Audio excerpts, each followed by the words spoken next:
What's up guys, and welcome to today's video, which was inspired by a question that I got on Instagram from someone asking me how can I properly test my products on Google, or actually what are the biggest pitfalls or most common pitfalls on Google Shopping when I want to test my products. Because it seems so simple, but in reality there are many problems and issues when you want to test with Google Shopping if you don't know what you're actually doing. So if you don't want to miss out on these questions, so on a regular basis I do like little Q&As on Instagram, and if you don't want to miss them, make sure that you follow me there at Marco eCom. You can also find the link here in the description, and also let me know in the comments what your biggest struggle with Google Shopping is. So especially Google Shopping testing, but also Google Shopping in general. Let me know in the comments, and probably I will be able to help you out as well. So this being said guys, let's start with the first point, and this is probably the most common one that I see whenever I work with clients or have a look at student accounts, and this is testing too many products. Now probably you all have done this before. You have 200 products in your store and you say, okay, Google Shopping is super easy, simple, fast, so I just throw all of them at Google Merchant Center in your feed. And what happens is that you have a daily budget of, let's say, 15 or 20 bucks or something like that. And obviously, what then happens is the majority of products doesn't get or don't get any impressions, or you don't get any clicks especially, and just a few do. So you have, let's say, 200 products. Out of these 200, probably 5 get good clicks. The rest, 50 impressions, 2 clicks, 1 click here. And the problem is that you don't really test strategically then. So if you do it that way, it's very hard to really know what your winners are, because probably one of the winners is hiding somewhere in the 10 impressions that one of your products got. But because you have such small budget and such a huge list of products you want to test, Google doesn't know where to start. So Google doesn't automatically go with the best product to test. They just test randomly, and if they see that one product is getting like a good CTR or even sales, they continue with that. But they don't, it's not really a fair chance for all of these products to really be tested. And this is something that you should keep in mind. Of course, there are a ton of different ways to do that, like how to set them up and when to really stop using that product and scale this product, but that's not something that should be like part of this video here. If you want to learn more about these kind of strategies, you can of course always check my eCom PPC Academy training in the description too. But for now, keep in mind that you shouldn't use too many products in your campaign, because this will really dilute all your results. The second point is quite similar, and this is using too many variants. I see that all the time. People have a product in 5 different colors, and what they do is they push all of them to Merchant Center. And don't get me wrong, there are cases where this makes sense, especially if you have a large budget or if you just have a few products. So if you only have 10 products in your store, 3 variants per product, then it makes sense, right? But if you have 100 products and many of them have 5, 6, 7 variants, like I know people having products with 15 variants and pushing all of them to Merchant Center. Now the problem here is that I believe it makes more sense to test 2 completely separate products than to test like the black version of a product and the green version, or the 2 different sizes or something. Sure, probably like you never know whether the blue color works way better than the black color, but the problem is if you test those variants a lot, then what if the whole product was bad, right? What if the whole product was not good at all?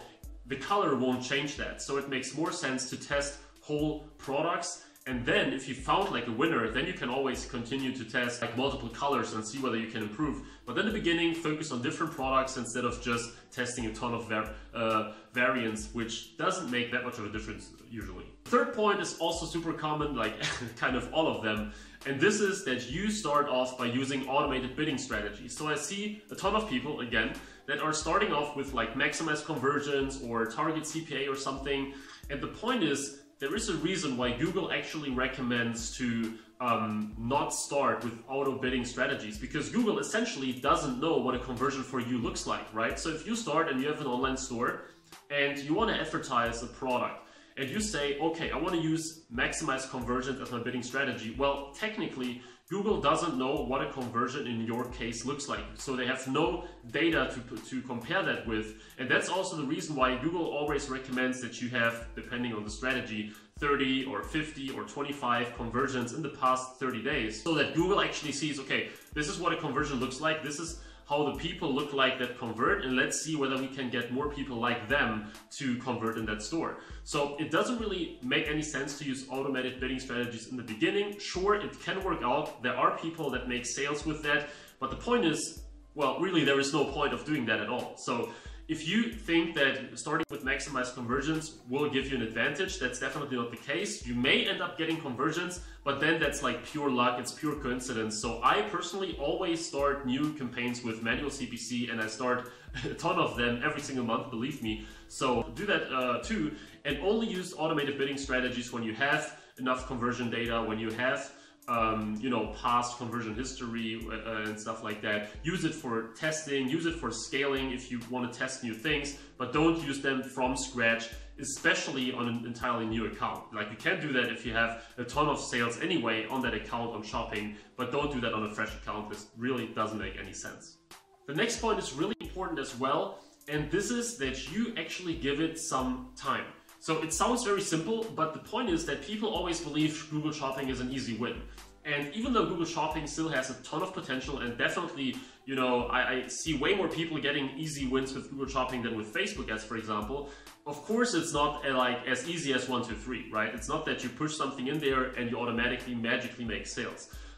So what you really need to do is you really need to commit to test and spend some sort of money and you know, create campaigns for at least like 3 to 4 weeks or something like that. So when you go on Facebook or on YouTube and you see people that, you know, after 2 days I made $10,000 on Google Shopping, these things do happen. But the point is, you really need that data. So on Google Shopping, when you start out, sometimes it happens that you get like 1 sale on the first day, or 2 or 3 sales. And then after that, it really goes down and you don't make some good sales after that. And people think that something is broken or so. But in reality, your first sale was just like a pure coincidence. And after that, you know, it's like regression to the mean, right? When you start with a sale immediately and then it goes down, you believe that the sale was actually the norm. And after that, it's behaving bad. But in reality, it's just getting back to the average, which in the beginning is not making any sales, right? So it can happen that you make 10 sales on day 1 and then 0 sales for the next 7 days, right? And this is why you need to spend enough money so that you can really make sure that you have results that are actually that are actually somewhat significant, that are somewhat useful for you, so that you can then improve. And if you only give it a few days and then decide, okay, Google Shopping is bad, that's not how it works. So give it a few weeks. Really have a look at your negative keywords, really optimize your feed, you know, test with different bidding strategies depending on your case, restructure your whole campaigns into different ad groups. Now, there are a ton of different strategies that you can apply, of course, and again, I cannot talk about all of them in this video, but this is something that you should absolutely pay attention to. If you have a very limited budget, then think about, you know, really breaking it down into smaller budgets per day, but running it for a little bit longer so that you can see whether there's a pattern and that you can easily or easier optimize these whole campaigns. All right, and the last point that I have that you should definitely do is really adding negative keywords since day 1. So what I see that a lot of people are doing terribly wrong is that they sit down and after 1 week, they have a look at the search term report and they're like, okay, let's have a look at the negative keywords. Probably there is something that we should exclude. And you already amassed like a ton of different negative keywords that were totally irrelevant for your business, right? So this means that you easily wasted dozens, if not, depending on your budget, hundreds of dollars because you didn't exclude them from day 1. So if you start out with testing your campaigns, testing your products, go into your search term report on a daily basis and exclude everything that doesn't really match your business or your products. Now, I know that sometimes this can be quite tedious, but the point is, if you don't do that, you are basically just waiting for all those irrelevant queries to come in. Because remember, you cannot define keywords yourself on Google Shopping. And even though the Google Shopping algorithm is quite good, it still provides you with a ton of, you know, totally useless clicks. And you really need to make sure that you're always on top of the game and adding negative stuff so that you don't show up for like total BS search queries. This is extremely important. Do that from day 1 and you will see that you are, you know, way more cost effective and saving a lot of money. Alright guys, so these were my 5 tips on getting, you know, making your product testing process easier, getting to those, whatever, $1,000 in sales per product much quicker. Very important stuff, and these are probably 5 of the most common issues and mistakes that I see. Of course, there are way more, but I didn't want to make like a 3-hour video here now.